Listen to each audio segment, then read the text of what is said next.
What's up, everybody? Welcome to this week's episode of Process Sports. We got a special guest in the building today. Mr. Surjan is back. Surjan, how are you? I'm good, brother. How are you? I'm good. Living. So today we're going to review the episodes 3 and 4 of The Last Dance with Surjan, and then I got some different topics I'm going to cover with myself about greatest sporting matchups that never happened, and I'm going to talk a little bit about Draymond Green and why he needs to shut up. So Surjan, I'm going to ask you, what were your initial thoughts of episode 3 and episode 4 of The Last Dance? So I just watched them last night. I love the whole Last Dance. Like, I already have the Google Drive for episodes 3 to 8, but haven't looked at it. I like the suspense that builds up week in and week out. Like, you kind of like looking forward every Monday. Well, I'm watching on Netflix, so I gotta wait till Monday.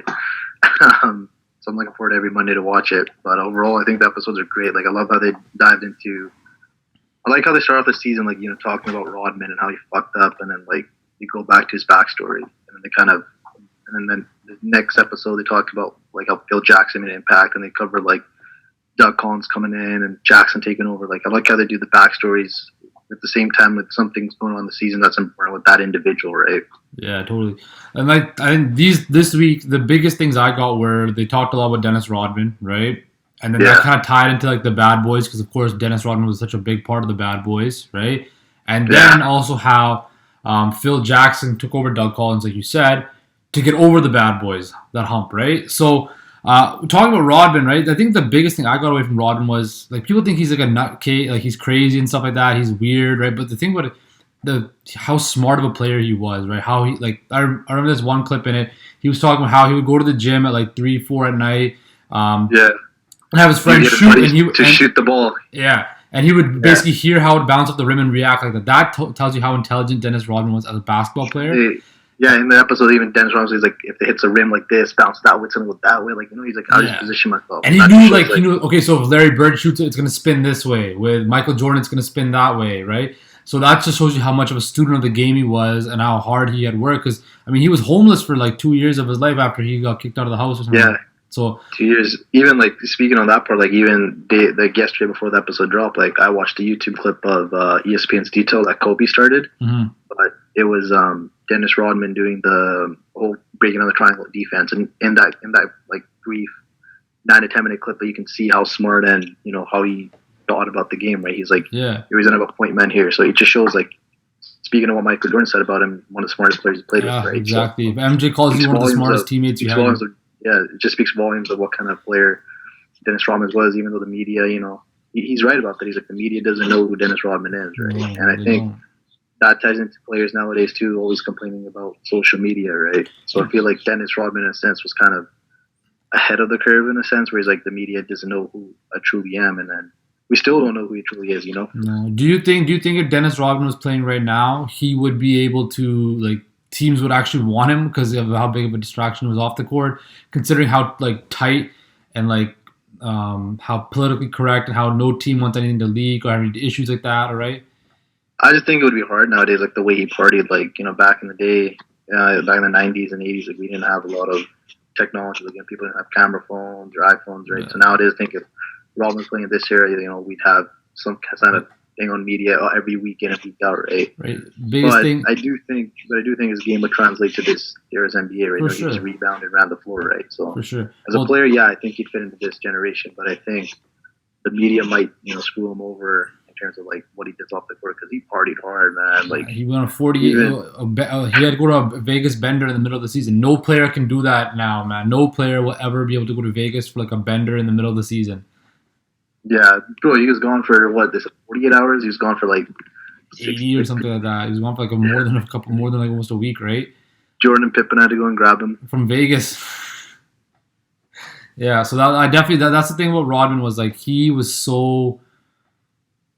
a wild card off the court, but on the court you knew what you were gonna get from him. You knew he was gonna go balls to the wall every time. You knew that he was gonna rebound, play ferocious defense, and be a pest. Like, he is something that like Patrick Beverley or Draymond Green could wish they could ever become, even half of what Dennis Rodman was, right? Those guys could never be the biggest pest that Dennis Rodman was, or even defensively how great he was, right? Yeah, like to me, he seems like a pretty down to earth guy. Like Mm-hmm. when he's doing an interview talking about himself, but on the court, right, it's different. You know, on the court, he's like, I play on the court, right, play hard, and you know, just watching him play, like in that episode, like it's just crazy, like how like he was able to like get into people's heads. You know, like in my honest opinion, I don't think, you know, people say Scotty had the migraine and he can't see. I kind of think maybe he was scared to go up against Rodman, right? Like he was a tough defender, right? But that's my opinion. I don't know what Pippen was going through. It could be going through a migraine, but that was just kind of like, I'm like, I don't know. But because even Jordan kind of felt like a little bit like, yeah, you can see his face when he brought it up. Yeah. So I just think like that just shows like how good of a defender and kind of competitive Rodman was. Like he didn't want to lose. He won 2 championships with the Bad Boys, and then I don't think the Bulls three-peat without Rodman in the second three-peat. No, like he was an integral part of the team. Exactly, right? Like, he was. Because they lost Horace Grant, right? They had Horace Grant in the first championship, and they replaced that with Rodman, who would think is better than Horace Grant. Most definitely, I think Dennis Rodman's way better than Horace Grant, right? Yeah. But yeah, speaking of the Bad Boys, right? So that was another big theme of these last 2 episodes. I think it's clear that like the Bad Boys really basically made the monster that Michael Jordan was, right? Because before the Bad Boys, where Michael Jordan was a solo act, super, like even like Doug Collins said, like I think ran all the plays for him, yeah. Right, every play was for him. But even then, I think in 1 year, Jordan won MVP, scoring title, defensive player, All-Star MVP, and slam dunk contest all in 1 year or something. Like something like that, yeah. Like it was crazy, a 7-year span, like he had like all the individual accomplishments that you can ask for in a player, right? And like. But the thing with that was, and I think was really crazy is that they finally told you what the official Jordan rules were, right? Like they told you, right? Where like basically if Michael's on the wing, right, you force him to the elbow, right? If he's in the paint, swarm him. Once he gets in the air, knock his ass down. Keep on beating him up, right? And it was so successful until Michael Jordan decided it and made his teammates say that, I need to get in the gym, I need to get bigger, I need to become the bully instead of getting bullied, right? Yeah, and he put on like 15 pounds of weight, not 50 pounds of muscle, really. Yeah, I saw this before and after picture, like he's skinny, and then the next one he's like built up, right? So he worked with Tim Grover, and then like Tim Grover also worked with Pippen and, you know, all those other guys, right? So it's like weight training is huge, right? He was just a skinny, athletic kid, and now then he turned into like, you know, built up. He bulked up. He got a man body, right? And he was able to handle. I don't know if there's steroid use involved, but I don't know about that. 90s, I don't think so, but. I don't think so either. But, you know, back then it was a big thing, right? Like, you know, they didn't have it, but I highly doubt it, though. What do you think about the beef that, like, that Jordan still has against Isaiah Thomas and the Bad Boys? Like, he said, to this day, I still hate the Bad Boys. I think that's awesome. I think you don't get that in sports anymore. Where, like, to this day, like 30 years later, Michael Jordan still hates the Bad Boys, and still, like, you see guys like Bill Laimbeer still kind of slandering Michael Jordan, saying, no, LeBron's the greatest player of all time and stuff like that. I think it's awesome, and I think it's something that we miss in sports now. I honestly like the Bad Boys. Like, I think that 2 years, like, they were just like the most hated team. You know, there was like everybody hated them, and it's like they're actually the best team for that 2 year period, right? Like they beat the Lakers in the final, and I don't know who they beat Portland, right? In '99 they beat Portland. So it's like they beat 2 great teams from the West, but they were just dominating the East, right? It's like Isaiah was an MVP, if I'm something like that. Yeah, like the thing. I'm not too sure. Like I'm not a huge Isaiah fan or like Bad Boys fan, but like they're a great team, right? And it's like, well, yeah, man, they made it to what, like 3 straight finals and like 5 straight conference finals, right? I mean, they're definitely like, I think they kind of get like, you know how we go kind of transition from like 80s with Celtics, Lakers, and then they gloss over the Pistons, and then it's like the Bulls, right? So I mean, like I think that what's it called, the NBA. They even the Rockets get like dismissed in the 90s, right? Everybody just talks about that's the Bulls there. Like the Rockets won 2 championships too, right? They were 2 for 2. Right, but the different thing is with this was that the Pistons could have won like 3 titles, right? Oh yeah, I think people kind of gloss over the Rockets because of the fact that, you know, Jordan was out of the game. That's the biggest thing, right? Jordan was out of the game, so there was no more competition, right? But with the Pistons, right, they had, like same with the Bulls, they had to go up against the Celtics. They kept on losing to the Celtics, and they finally got over that hump. And then the same thing with the Bulls, they kept on losing to the Pistons, and they finally got over that hump. But the other thing that came up with that was the whole handshake thing, right? Where Isaiah Thomas was like, no, Bill Laimbeer said we're not going to shake their hand because the Celtics did not do that to us, right? And then Jordan's like, of course he's going to say that he's, of course, he basically called him an asshole. Horace Grant called him a bunch of bitches, right? Yeah. But to Isaiah's point, like even in that he talked about how he grabbed Kevin McHale. Like you can see in that video, like McHale's like pushing him off, and Isaiah's the one that reaches over and just kind of forcefully shakes his hand. Bird already left the court. Like Bird was gone by then. So it's like people are just kind of saying like Bad Boy's wrong. It's like they should talk about the Celtics as well, right? Like they did the same thing, and no one really gives them slander. But exactly. I just think like they had so much animosity and hate towards each other that like it was bound to happen. Like the previous two playoff rounds, like they shook the Bulls and the Pistons shook hands. But I think at that point, like the Pistons thought they were like the top team, and then getting dethroned by like they basically got their asses kicked, right? They got their asses. They got embarrassed. Yeah, because everybody, even in the episodes, they were saying like, oh, they wanted Jordan, like the NBA wanted Jordan. It's like they got dethroned. Like they were like a small little blimp on like the spectrum of things, right? They're like shit. Like these guys are like the anti, like But they fucked up league history they fucked up that point of league history, right? Because think about it, the NBA wanted to go from Bird and Magic transition to Jordan, but the Pistons got to fuck that up for a couple year span, right? Because it's like it was like at that time it was like a small market team in the middle of like Michigan, I believe Midwest, the middle of the United States, right? State of Michigan, like like, and it's like predominantly black community and city and stuff like that. So it's like they had that outlaw mentality, that like renegade mentality, and like that's why the Bad Boys moniker fit for them so well. The way they played, the way they acted, right? Like they were just. I mean, those are some bad boys. Yeah, they were. Exactly. They were some bad boys. That's it. And even but even like that, like episode 3, like I loved how they like talked about Rodman, and they go back to like his childhood, and they go back into the Bad Boys and start all that beef, right? And like that whole Bad Boys covered like those 2 episodes, but I liked how there wasn't like one whole episode just covering that playoff series. It's like kind of like it shows how every different aspect of that Bulls team was kind of intertwined with the Bad Boys, right? Yeah. Which is definitely something that like that was kind of the central theme of it. But it was so nice to see like like talking about even like Doug Collins, because people don't know about Doug Collins, right? He took the team to the Eastern Conference Finals and got fired in that offseason for Phil Jackson, right? Which and it's just like I look at that, I think it's like it reminds me of the Warriors. Mark Jackson built that, and then like to get over the hump, they needed Steve Kerr, right? Yeah, so, even something happened in Toronto, right? Like they fired Dwayne Casey, hired Nick Nurse, took him over the hump, right? That stuff doesn't really happen that often, right? But even then, like Phil Jackson wasn't even a really known coach, but back then, right? He was an assistant coach. No, he wasn't, right? But I think like to like Phil Jackson's credit, like one of the greatest coaches of all time. But I do think a lot of his like knowledge and like how he was able to break down the game came from Tex Winter, right? Exactly. Tex Winter invented the triangle, right? So I think like that kind of helped Phil Jackson as well become the great coach that he is. Like we all need mentors, right? Like Jordan had like guys he looked up to, like his brother, and some like guys he watched growing up, and like Kobe looked up to Jordan. And it's like younger generation athletes in our generation look up to Kobe. So it's like you always need that mentor, like kind of someone to look up to and kind of not really model your game around, but just kind of like mimic or like you need somebody to look up to, like a path to see, right? So and that was the crazy thing with the triangle was before Doug Collins, like we said earlier, basically it was get the ball to Michael, get the fuck out of the way, let him do whatever he wants to, right? Like that was how it was, right? But the triangle, right, gave everybody so many options, everybody wanted to touch the ball, and Jordan even said, he's like, I didn't like Phil Jackson because Doug Collins put the ball in my hands, and now Phil Jackson's taking it out of my hands, right?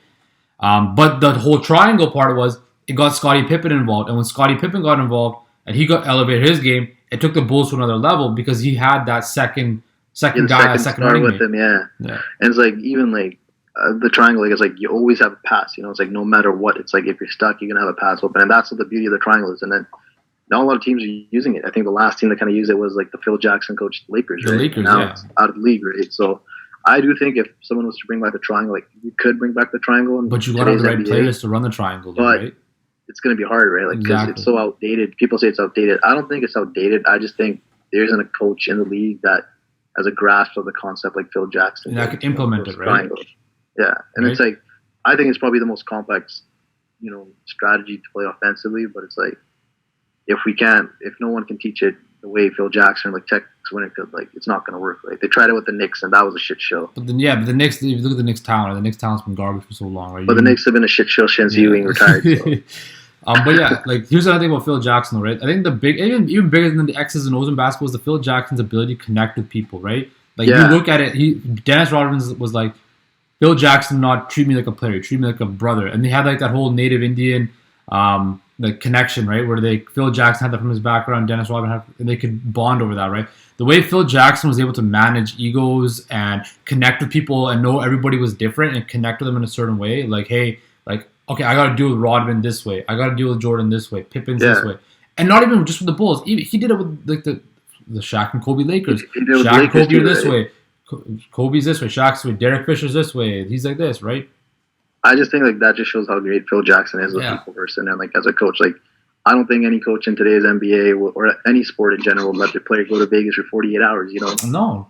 So, Yeah, exactly. And you got to give kudos to like Jordan, Pippen, and the rest of the teammates to be like, you know what, Dennis is the kind of guy that needs to let loose, but when he needs to turn it on, he turns it on, right? And I think so that's the reason why, like, you know, they were able to be so successful because they were able to give that leeway to Rodman, and he was able to, you know, be like, you know what, like, yeah, I have fun, you know, I enjoy partying, but when it comes to the court, I'm all about business, right? Mm-hmm. So he still did his job, like, as the best, like, you know, as the best employee as he can, right? Right. I mean, and that's like continuing on with that, right? It was like when you look at Phil, right? He like would do these certain like bring together. It was all for him. His whole thing was about working together as one unit, right? So, and that was I feel was the biggest thing that switched off in Jordan's head was he's like, okay, I gotta trust my teammates and come together and work as one. Otherwise, I'm not gonna win, right? Because the Pistons basically just said, we're gonna stop Jordan, let everybody else beat us. But once Michael had the trust in his teammates, then you saw them take off, right? Started in that game with John Paxson hitting those shots, exactly, right? And even like building up on that, like Phil Jackson, like trying to bring everybody together. Like in episode 1, they talked about how he named this season The Last Dance, right? Exactly. So it's like everybody knew it was the end, and he was like, you know what, let's just go out there, have fun, and let's just compete, right? It just shows like Phil Jackson, like, you know, he set the standard and what the mindset was going to be from the beginning, and like his whole thing was always about, you know, we're all one, you know, we're not individuals, right? We're all together in a team, right? And which is beautiful, right? Like, it's a concept of team. It's like that old saying, like in elementary school, you saw those posters, you know, team, together, everyone achieves more, right? Exactly. So it's like, it's actually true, right? So it's like, I play team sports, you play team sports. It's like, yeah, you know, you have your best players, but your best player is weak as your weakest player, right? You're only as strong as your weakest link, right? Yeah, right? That's the saying, my bad. Yeah. But like, you know, it's like, so it's like, that's the thing, right? In the team, it's like everybody has to be on the same page working together. And I think Phil Jackson is one of the great coaches to like kind of bring everybody together, managing those personalities. Like, you know, like for the Bulls, you had like Rodman, Jordan, like, you know, the mega superstar, and then all these other role players, right? And then the Lakers, you had Shaq and Kobe, you know, that beef. And then you had the second time with the Lakers, you know, when Kobe was the man, then you had like Powell, right? So he was able to like Lamar, right? He was able to like manage all these like characteristics and these personalities in order to get the best out of everybody. And I think that's probably the best aspect of Phil Jackson as a coach. You know, he's able to bring everybody together and just kind of deal with all the situation around him. And he also brings a different philosophy, like, you know, Zen Buddhism, indigenous peoples, you know, practices and stuff like that, which is like, we're all one, right? Wholeness. So that's kind of thinking outside the box, right? It's not all X's and O's. It's not all basketball, right? So I think that's what differentiated him from a lot of coaches in terms of reaching, you know, the pinnacle and like the greatness that he did, right? Another thing, like going back to the whole Rodman Phil Jackson thing, is they're very similar if you think about it, right? They're both kind of like different personality. They don't have like the same. They're like different personality wise, right? Like they're both kind of like mavericks and outlaws. Like they beat their own kind of drum, and I feel like that was like the book that Phil Jackson wrote, Maverick, right? He was talking about how he took acid and shit. Took acid and stuff, right? Which is like, And then it was like I think what's it called? Somebody, I forget who it was, but somebody in the episode 4 kind of said that Phil Jackson was kind of like Dennis Rodman before Dennis Rodman, the way he played, right? Yeah, I can't remember. I forget who it was, but somebody did say it in there. Maybe I can't remember. It's one of the players I remember saying. Yeah, that, right? Somebody that said it, but. And like even through the clips, you can kind of see like he plays like, you know, ferocious like Rodman and stuff. Yeah, aggressive, rebounding, stuff like that, right?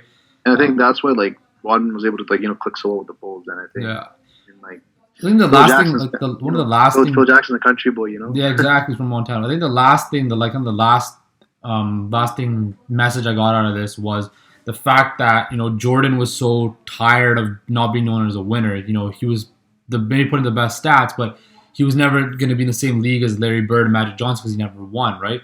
And at the end, he kind of talked about how emotional he was and how his teammates were like, when they finally won that first title, like, we've never seen him this side of this emotion, right? This kind of like, you know, he was crying. You could tell that iconic where he's holding the trophy and he's crying against it, right? Everybody was like, we've only seen him angry, pissed off, or anything like that. We've never seen him like joyful and like, you know, that emotional, right? I think that kind of really shows to how much like how dedicated he was to winning and how much it drove him insane to want to be a winner and to finally join that club, where the Birds and the Magics were and the Isaiah Thomases were, right? Yeah, like, and I just think like I agree with you completely on that part. And it's like for us, like Kobe is like our Jordan, right? Like he was like the closest thing we had to Jordan growing up watching. But I just think the only difference between those two is like the desire. Like, like I just feel like Jordan was in control of the game at all times. It's like it's my game, like I control it. But two different players at the same time. But it's like Jordan was just like he's something else. Like before, like I never really got to watch Jordan growing up. Neither did you. Yeah. Through this documentary, watching these old clips, and I'm just like, wow. Like okay, yeah, I get why. Now I get why people say Jordan's the greatest of all time. Like it just the stuff he's doing. I'm just like, I've seen some of these clips, but like now watching it again and like hearing all these stories and stuff, I'm just like, okay. The biggest thing for me is like this, like, okay, yeah, I always knew Jordan was great and stuff like that. You always knew that how good these Bulls teams were, but like you hearing it from like them themselves and their rivals, right? Like holy fuck, like these guys were like even Magic, these guys were probably bigger than the Miami Heat with Jordan. When LeBron and Wade were there. Like if you think about how much media attention they had, how much media scrutiny they had, these guys were literally like a rock band, right? And they had the biggest. And I always, for me personally, I always thought, oh, nobody's bigger in the world than LeBron James. Nobody's a bigger athlete or superstar. But like, dude, Michael Jordan was probably bigger of a athlete, superstar worldwide than LeBron James ever was. I mean, to this day, still probably. To this day, right? Like even how like great LeBron, any athlete in the world, still talking about Jordan, right? And it's like they're like born in like the thousands, right? So they didn't even watch Jordan or like anything like that, right? So it's like the impact he has a lot. But I do feel like Jordan's gonna have, or not Jordan. I feel like LeBron's gonna have that same kind of impact for the next generation, right? Yeah, most definitely, right? But the thing with the difference is this, right? Like people that like Jordan has spanned so many generations, and then you think about it like this. This documentary is coming out now where a lot of people now have so much free time and everybody's watching it, right? So younger kids now that have never even maybe know Michael Jordan because of his shoes or they knew what he played for, but now they're going to see who the player Michael Jordan really was, right? His journey, right? Now, it's even for us, right? For our generation, right? We never saw him play, right? Unless you kind of remember him with the Wizards.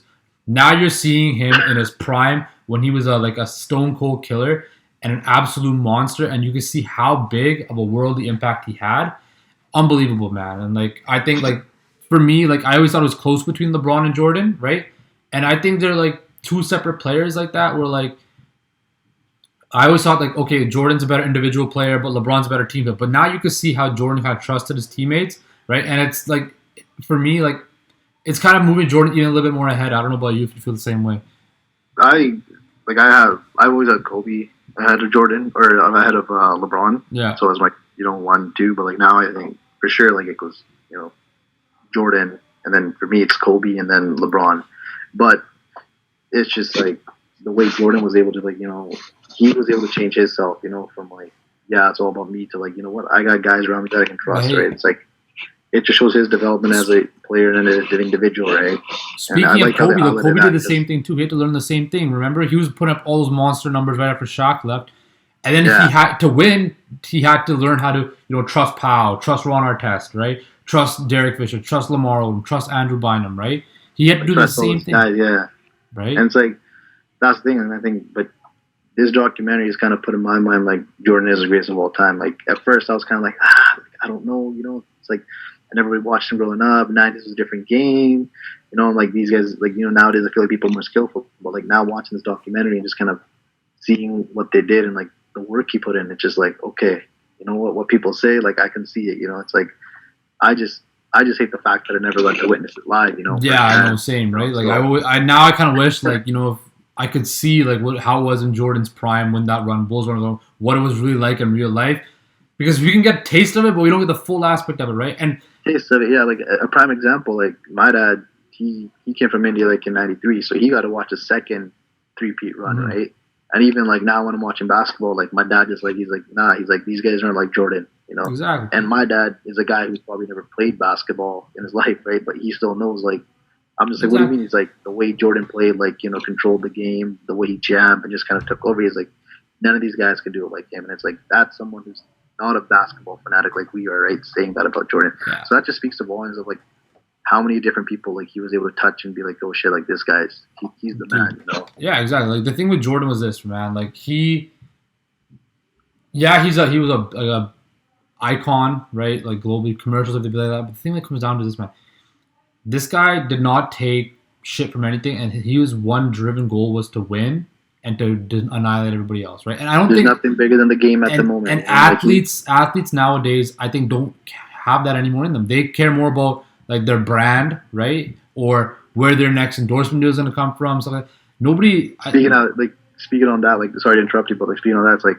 how KD, you know, always about the media. Like I know you're gonna touch about this topic later on, but like now I realize what like just now I kind of feel like why Draymond's saying the stuff he's saying, you know, because like I feel like KD is a guy who's like focused on like, what the media thinks of him, and like he has all these burner accounts, right? So it's kind of like. Yeah, I mean, like, and like the thing is, the thing I liked about those teams in the '80s were and back then where it was they won organically, right? Like that's the thing. Yeah. They had to go through a struggle, right? They had to go through like a roadblock and then build and build and build, right? Even like the Lakers had to build with Shaq, they had to go through adversity, right? The thing that's the thing, like, you know, you go through something, you keep on getting stopped, and then you got to figure a way to better yourself, better your game, find out what's wrong and tweak it. Not jump ship, go join a team, and then win, right? That's why I feel like what's wrong with the NBA today is people just want to jump ship and find the quickest place to win rather than the whole process of learning how to win, right? And I think that's where like kind of like Kevin Durant didn't do it. Like LeBron, LeBron had, in my opinion, I think LeBron had no business being in the 2007 finals, like with that team at 22 years old. Yeah, LeBron, I think LeBron is a little bit different. LeBron had to, he was handled with such bad teams. He went to Miami to learn. I feel like he went to Miami to learn the culture and stuff, and then he brought that culture back to Cleveland and won. Whereas like, you know, Kobe and Shaq had that, you know, had to jump past the Spurs and stuff, you know. Spurs, and then, the Jazz, stuff like that. I don't know about Clyde. Like, I know Clyde made it to the finals with the Trailblazers. He won with Houston. He got traded to Houston and won. Okay, so like I wasn't too sure about that. Yeah. Like, okay, that makes sense. But like even like guys like, you know, Kobe, like, you know, he had to go over the hump, and like the Suns, you know, the Suns were the team that kept beating him in the playoffs, and then finally he was able to figure that out, you know. And then you had like, who else is there? Like you had Jordan with the Bulls. You had like I don't know about Magic. Yeah, even teams like San Antonio, San Antonio Lakers had to get through each other, right? Through each other, yeah. Right. And like Dallas had to go through, you know, San Antonio, the Lakers, right? Like same thing. Toronto just had LeBron. Cleveland. They had to go through LeBron. Now LeBron left, so they didn't have to really go through him. But you know, they still had that, you know, that team, you know, that they had to beat. And like, yeah, like.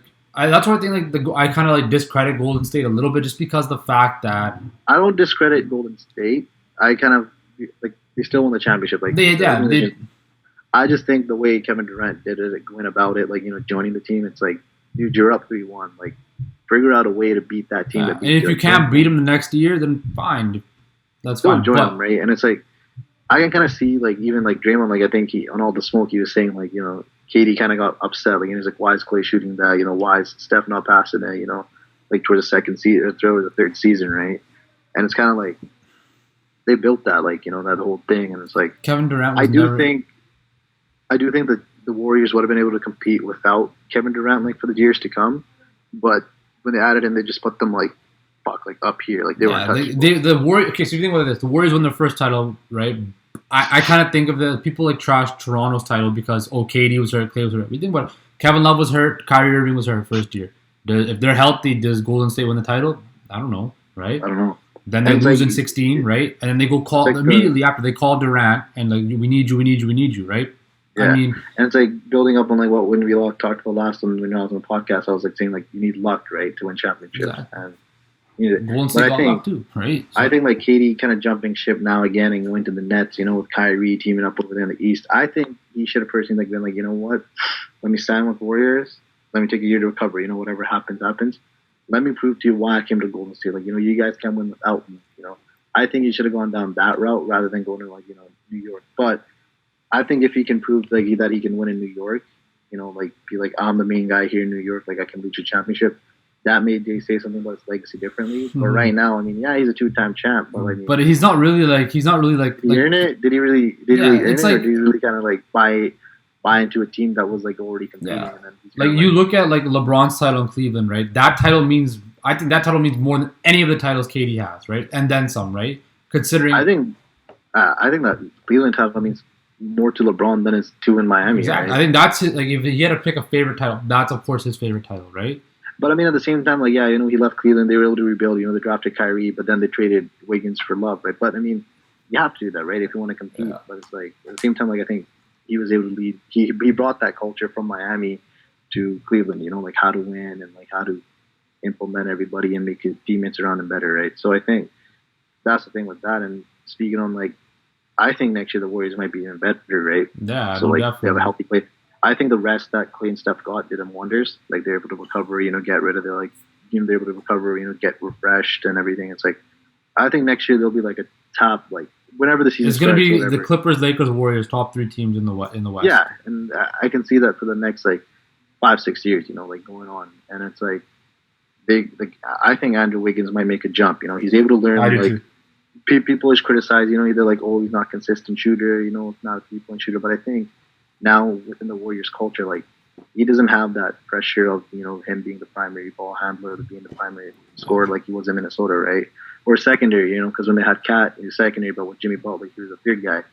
But I don't think he has that pressure to be I got to score, I got to make plays, right? So it's he can kind of relax, find his niche, attack the basket. Yeah, most definitely. And I think he'll be a much improved shooter because learning from Steph and Clay, and even they have Steve Nash there, right, as a player consultant. So I think having that kind of a round environment, I'm a Canadian, I want to see Andrew Wiggins thrive. Oh, totally, right? I do too. Same thing. I want to see Andrew Wiggins succeed, man. I want to see Canadian athletes, Canadian ball players succeed because Andrew Wiggins has so much talent, so much potential. But I think, like you said, in Minnesota, he was in such a bad situation there that now in Golden State with a proper team, with a proper good culture, winning culture from the front office downward, it's just they're gonna take him into that culture and change him and take not make him perfect, but make him a better player because he's in the right mindset, the right culture, right? And that's the biggest thing, right? Because you think about it like this, he came in the league. What happened? He got traded right away, right? Yeah, he came in the league, drafted by Cleveland, traded for Kevin Love. Exactly. I think even if he stayed on that Cleveland team, I think they still would have won a championship. Yeah, he would have been a great off the bench player, right? Or even off playing the bench, or even shooting guard, starting as a shooting guard. He fits that Kobe, Jordan, even Kawhi. I'd say that 6'6", He's got that same lanky, wiry frame that can play lock. I don't know if you remember that one clip where he hit that fadeaway on Kobe, and he's I got that from you. Exactly. Right? Yeah. So it's I think he has great potential. I don't know what's happened to Jabari Parker, the second overall pick. I think the best player from that draft right now is Joel Embiid. Yeah, it's kind of obvious that Embiid's the best player. But then again, Embiid's got his own problems. He can never stay healthy. He's always out of condition. He would have even gone first overall if he wasn't injured, right, in college. There were talks about him going first overall that year. So I think Embiid's the best player in the draft. But I do think Andrew Wiggins has potential to kind of be I'm the dog. I just don't think he has a swag. Levine had that swag in Minnesota, I'm the dog, and it's all great players have that certain aura or that it factor about them, right?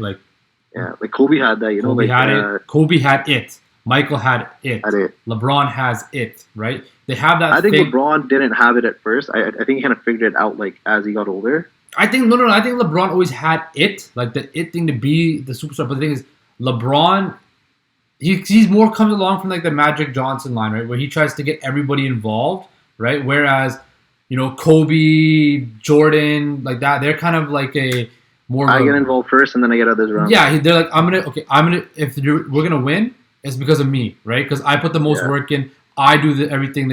I deserve to take the last shot, right? Whereas LeBron, yes, LeBron puts all that work all the time, but LeBron also wants to make sure everybody else is involved, right? Yeah, and speaking on you're talking about matches that should have happened. I think we would have thought a Jordan Kobe finals matchup that'd be amazing, right? We could have had them in 2002, 2010, even, right? Or no, not 2009, 09, 08, any of those years, when Jordan or when Kobe was dominating the West, right? Yeah, I think that matchup would have been amazing. Having Jordan or having having LeBron and Kobe match up against each other in the finals. But that's one of the biggest what ifs that you could have never had. Out of my mouth. But yeah, that's for later on in the episode. But yeah, I can't wait till next Monday. So wait till next week. You'll see me again next week on Tuesday doing a review with you. I think Kobe's in the next episode too. Yeah, I think episode 5. I think he's in episode 6. Yeah, one of the two. Yeah, so it's gonna be great to see. That's gonna hit hard, man. That one's gonna hit hard. Yeah, I'm actually excited for that episode because I think I hope they really kind of redid that episode to kind of like, since Kobe's passing, like, we're able to get more perspective. I think they will. I think there has to be something that has to have Kobe tied into it. And I think, it's just going to be like it's going to touch a lot of people because like Jordan impacted a lot of people worldwide, and I think Kobe did the same thing too. Exactly, like, and it's like for our generation for sure, like the two best players, like we're actually fortunate, like we had two generational players in our lifetime to watch, right? We had Kobe and LeBron, right? Definitely, yeah. Two probably, yeah. So, even throw Tim Duncan in there, all these guys, right? So all these guys, and it's like I just think the next episode with Kobe's gonna hit hard for a lot of people, just because a lot of people love Jordan, a lot of people love Kobe, so. And it'll be nice to see, like, like how Jordan interacted with Kobe when he was young, right? Because he was talks about like how Jordan impacted his career and everything. Like, totally. I can't remember where I heard this or watched this. There was an interview with Kobe. He's like, whenever you see perfection in the league, he's like, mine is Jordan. Like, I try to mimic that. Which is like the ultimate compliment, right? Yeah. But next week, man, I can't wait for episode 5 and 6. Can't wait to find out, right? Excited. So about maybe sports coming back. If not, hopefully they can announce next season starts. Because I think at this point they should just cancel the season. Well, I mean, I think like the NBA season's opening back up again. Their player things are opening back up again, right? The training facilities, right? So I mean, do you think they should go straight into playoffs? You think they should go straight into the playoffs then? All players have said you can't just go straight to the playoffs. I don't think you can. You can't go from sitting on your ass for 2 months and then hopping up to playoff mentality. You can't do it. But so like my thing now is like, okay, like let's say you do start the season off, right? Like, like you resume it, but it's like how are you gonna go on if you like how do you start next season? Because like if this season ends in September, it's like you only got October off, right? And then you have to start the season again. So it's like I personally think like you should just kind of end the season where it is. Be like, you know what, vacate the title this year. Let's start the season fresh again. I think the owners and players don't want that. They don't want to vacate the season, right? Because losing a lot of money, right? They're losing so much money, right? Then even if you come back and play in like a centralized location, right, which they talked about. I don't know if they're actually going to do. It's going to be empty arena regardless. There's going to be no fans, right? We know that, right? I think they should just do fucking all teams in the playoffs. Your top 4. Yeah, I mean, you could do. You could. There's what 30 teams in the 30 league. teams in the league. Top 4 teams in the league get a bye. You do NCAA tournament style. Yeah. And then once you get to like the last 8 teams, that's when you do the best of 7. Yeah, I mean, you could do like a bracket style thing. You definitely could have like a play-in or whatever, something like that. But I think. I don't know, man. We'll see. Like with the bracket thing, the thing with this then, right? Say, for example, like a team like New Orleans, right, beats fucking the Clippers in a play-in game or playoff game or like a single elimination game. Clippers have played the whole year playing such good basketball to lose. I mean, it'll be great entertainment, but I think teams would be so pissed at their opportunity to throw away its head like that with a one game playoff like that, right? So I mean, it would be like the whole process of the regular season would have been meaningless then, right? The whole winning all those games would be meaningless. Yeah, no, I agree on that part too. So I think that's something the league and the players have to kind of find out. Same with NHL, same with baseball, EPL. Like I know EPL, even like the soccer leagues out in Europe, right? And it's like I think that's what every league has to figure out now. It's like how do you kind of figure that how do you figure out the start of next season and like the way this season can end, right? So I think that's something they're probably still figuring out, and I think we'll probably hear news about it soon. Hopefully, but in the meantime, But in the meantime, like having this Jordan documentary is really good because it's going to go on until the end of May, right? So we have a little bit of things to enjoy. Exactly. So overall, but I think we'll see what happens. But I think this was like probably if this didn't happen, I think it would have been a Clippers Lakers finals, Western Conference finals matchup, and the winner of that would have won the championship. And I think in the East, it probably would have been the Celtics and Bucks in the Eastern Conference final. I think it would have been Toronto and the Bucks. I think Toronto would have beat the Bucks. Hey, at least we got the Bucks. Okay, we don't want. Yeah, I don't think Tatum and Brown are ready to lead a team to that championship level yet. So. Yeah, I can kind of see that, but we'll see. We'll see what happens. I mean, anything can happen now. We don't know what's going to happen, right? That's the crazy thing about going on in sports right now. We don't anything can happen. We don't know what's going to happen, right? Yeah, but thank you for having me on the show. No worries, brother. We appreciate it. Come back anytime you want. Hopefully we can do the review again soon, and then until then, ciao. Peace.